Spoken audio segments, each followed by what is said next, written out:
saya menjelaskan pendekatan geografi regional, saya akan menjelaskan mengenai geografi regional. Menurut Jensen, geografi regional pada dasarnya adalah studi tentang wilayah di permukaan bumi dengan menggunakan analisis perbedaan wilayah dan persamaan wilayah dengan lingkungan. Peterson menjelaskan bahwa tujuan dari studi ini adalah mengkaji situasi-situasi yang spesifik dari lokasi suatu tempat. Pendekatan keruangan merupakan ciri utama dalam geografi regional. Geografi regional mengkaji kondisi faktual yang menekan pada tempat-tempat tertentu secara integrasi titik akibat dari kondisi fisikal dan manusia yang saling berintegrasi tersebut, menghasilkan cara hidup yang khas. Oleh Vidal disebut dengan PAIS. Sekurang-kurangnya ada dua tipe berbeda dari regional yang digunakan ahli geografi dalam mengklasifikasikan permukaan bumi. Pertama disebut region uniform formal atau region statis, dan yang kedua yaitu region nodal. Yang selanjutnya yaitu pendekatan geografi regional. Pendekatan geografi regional adalah pendekatan yang dilakukan karena akan menelaah sekelompok gejala yang terdapat bersamaan pada satu tempat atau region. Titik awal dalam pendekatan region adalah tempat atau wadah di mana unsur fisik dan manusianya. Pendekatan ini akan memberikan pemahaman kepada kita bagaimana region itu terbentuk dan bagaimana kecenderungan perubahannya di masa yang akan datang. Pendekatan regional bertujuan untuk memahami persamaan dan perbedaan wilayah di muka bumi ini. Secara umum, pendekatan ilmu geografi regional merupakan gabungan antara pendekatan ruang dan ekologi. Jadi membandingkan kondisi permukaan bumi dari segi aspek keruangan serta kelingkungan secara komprehensif. Biasanya pendekatan rekan ketika ingin membandingkan. Baik, saya akan menjelaskan tentang studi kasus dalam pendekatan geografi. Dalam pendekatan geografi ini, studi kasus yang saya ambil yaitu terkait gempa, mulai dari apa itu gempa, kapan terjadinya gempa, di mana saja yang mengalami gempa, siapa saja yang terdampak oleh gempa ini, dan bagaimana cara menanggulanginya, serta mengapa gempa ini dapat terjadi. Yang pertama, gempa itu gempa. Gempa adalah pergeseran atau getaran tektonik lempeng yang berada di dalam bumi. Gempa ini dapat terjadi di permukaan bumi maupun di dalam bumi. Gempa vulkanik adalah gempa yang dihasilkan dari getaran letusan gunung berapi. Gempa dapat terjadi ketika pergeseran lempeng bumi menghasilkan getaran ke permukaan bumi. Gempa bakal terdapat dampak yang buruk kepada manusia apabila terjadi di pemukiman yang cukup padat seperti di Cianjur dan di Turki. Gempa vulkanik sendiri terjadi karena adanya letusan gunung berapi yang mengakibatkan getaran yang cukup kuat dan menghasilkan gempa. Di mana saja gempa bisa terjadi? Gempa bisa terjadi di daerah subduksi lempeng dan daerah vulkanik yang mengalami letusan gunung berapi. Yang selanjutnya yaitu mengapa gempa bisa terjadi. Gempa bisa terjadi karena daerah subduksi lempeng yang mengalami pergeseran, serta gempa vulkanik terjadi karena apabila ada letusan gunung berapi yang cukup besar, terjadilah gempa.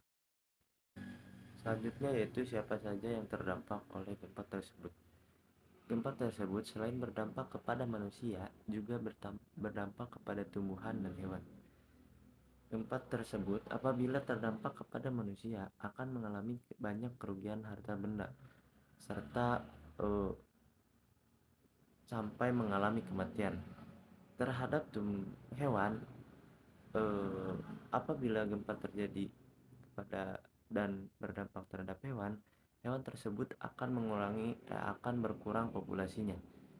Dan dampak yang terjadi pada tumbuhan, tumbuhan tersebut akan berkurang di kemudian hari karena terjadinya gempa bisa mengakibatkan tumbuhan itu sulit berkembang karena tanah-tanahnya yang bergeser.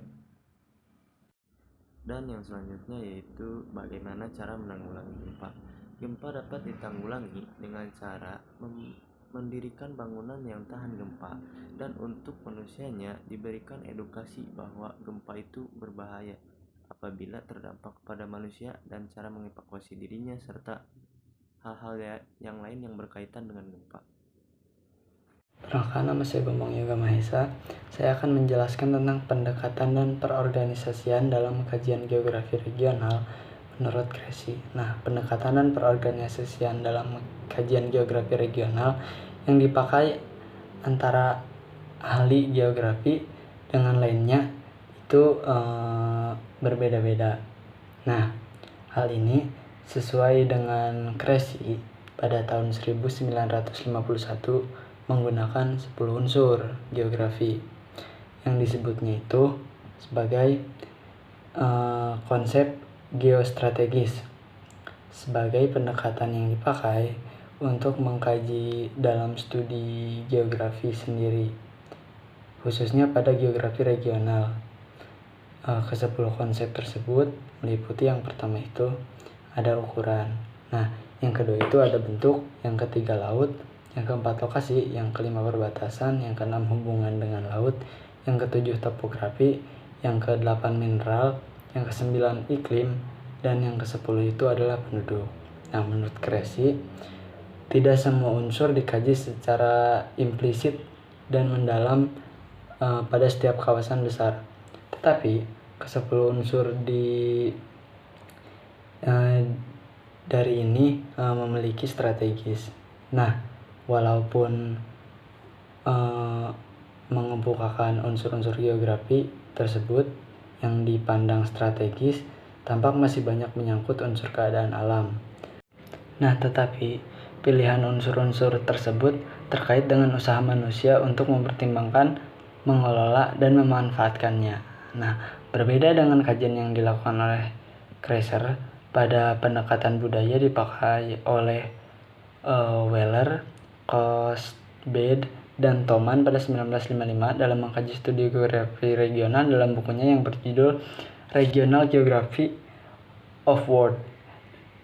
Nah, ia mengisyaratkan mendapatkan peran budaya dalam posisi yang cukup berarti dalam membuat kajian regional kawasan-kawasan di dunia, penggolongan kawasan-kawasan besar di dunia, dan menjadi perhatian dalam kajian regionalnya menunjukkan para penulisnya tidak mengutamakan keadaan lingkungan alam di atas aspek manusia atau budayanya. Nah, demikian topik-topik kunci yang mereka sarankan. Pilihan penggolongan atas kawasan besar di dunia yang menjadi sasaran kajian didasarkan pada pentingnya arti kawasan bagi dunia, karakteristik geografisnya, serta permasalahan utama yang dihadapinya.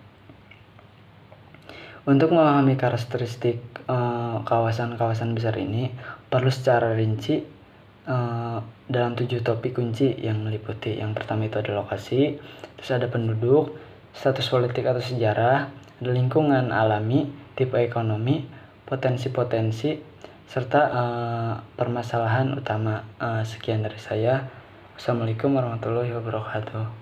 Assalamualaikum warahmatullahi wabarakatuh. Saya di sini akan menjelaskan tentang hubungan pendekatan regional dengan studi kasusnya. Yang pertama, ada pendekatan regional dengan pendekatan keruangan atau disebut juga dengan pendekatan spasial, di mana ini dijelaskan bahwa upaya dalam mengkaji rangkaian persamaan dan perbedaan fenomena geosfer dalam ruang.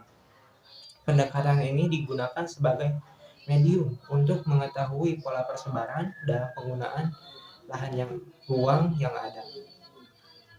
Contoh kasusnya saya di sini akan mengambil fenomena gempa. Gempa ini merupakan fenomena yang terjadi di permukaan bumi, namun fenomena ini memiliki perbedaan di setiap wilayah yang terjadi di muka bumi ini, baik dari faktor penyebab maupun persebarannya serta jenisnya.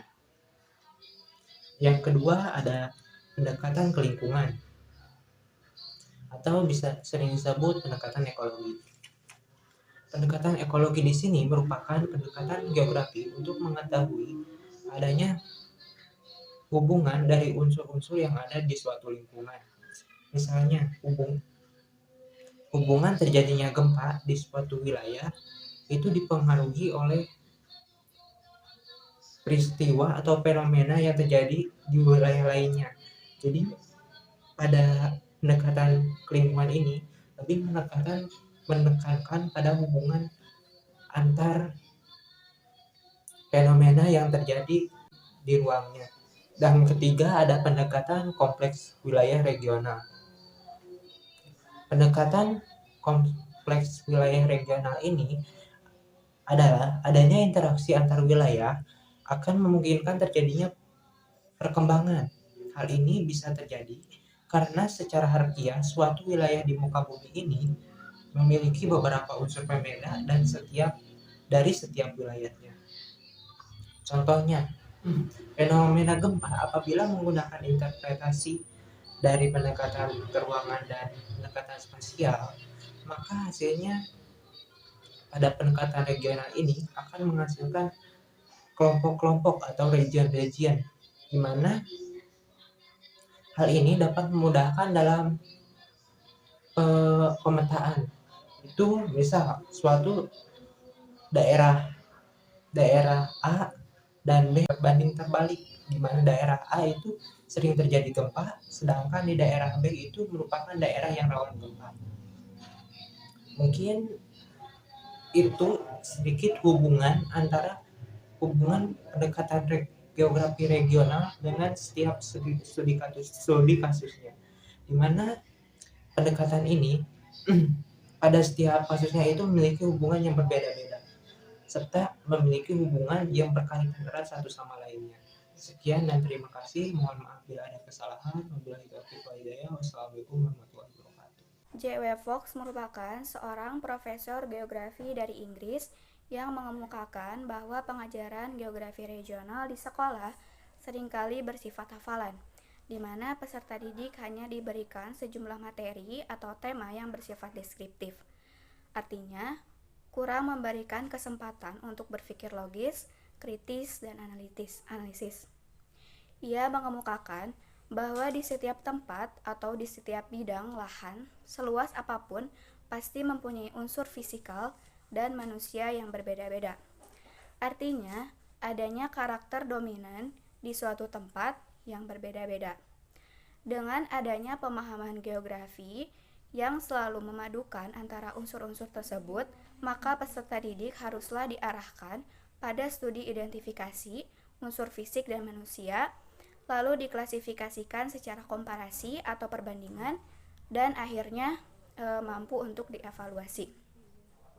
Adapun 3 aspek yang perlu diperhatikan dalam pembelajaran geografi regional, yaitu yang pertama interpretasi, yang kedua deskripsi, dan ketiga itu ada evaluasi. Interpretasi dalam artian sempit adalah mengembangkan kemampuan, sementara dalam artian luas, yakni proses membaca ataupun memaknai pemahaman terhadap satu kompleksitas situasi, sehingga menjadi kesatuan yang jelas.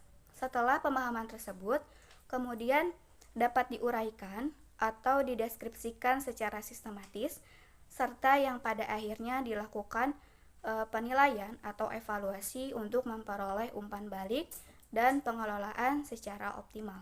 Sekian. Oke, baik. Saya Pipi Sylvia Lestari. Di sini saya akan menjelaskan contoh pembelajaran geografi regional. Misalnya kita jadi guru nih, kan guru pasti punya siswa. Nah, bagaimana sih cara menerapkan pembelajaran geografi regional kepada siswa? Kita ajak siswa tersebut untuk melihat 2 bentang alam yang berbeda, yaitu pertanian padi dan pertanian palawija. Lalu berikan identitas atau buatkan identitasnya dari setiap bentang alam tersebut sesuai dengan penerawannya masing-masing. Lalu buatkan peta atau penggunaan batas lahan dari setiap bentang alam tersebut. Setelah itu buatkan kalimat kepada si anak dari apa yang dia lihat dan apa yang dia ketahui.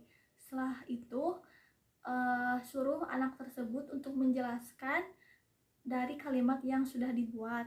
Setelah itu kita bisa simpulkan bagaimana faktor dominan serta penggunaan lahan yang terjadi di antara dua bentang alam yang berbeda.